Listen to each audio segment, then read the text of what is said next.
Bonjour tout le monde.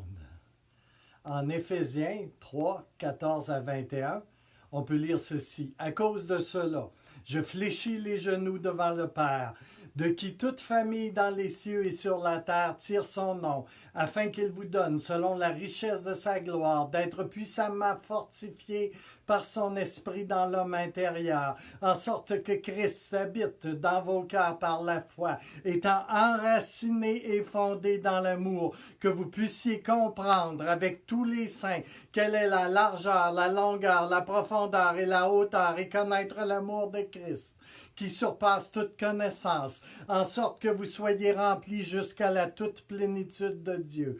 Or, à celui qui peut faire, par la puissance qui agit en nous infiniment au-delà de tout ce que nous demandons ou pensons. À lui soit la gloire dans l'Église et en Jésus-Christ dans toutes les générations au siècle des siècles. Amen.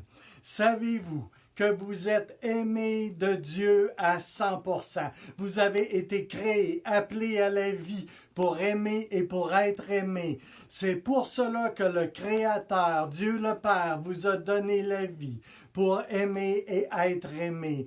Lisez et méditez le premier épître de Paul aux Corinthiens, chapitre 13, sur la grande importance de l'amour dans votre vie. Par ailleurs, j'aime à résumer toute la Bible à une courte phrase, et c'est que la Bible, d'un couvert à l'autre, c'est l'histoire d'un père aimant qui a un désir ardent, celui de ramener tous ses enfants à la maison auprès de lui. Il veut ses enfants auprès de lui. C'est là son cœur pour chacun de nous. La parabole du fils prodigue, qui est bien connue en Luc 15, dévoile clairement le cœur du Père pour chacun d'entre nous.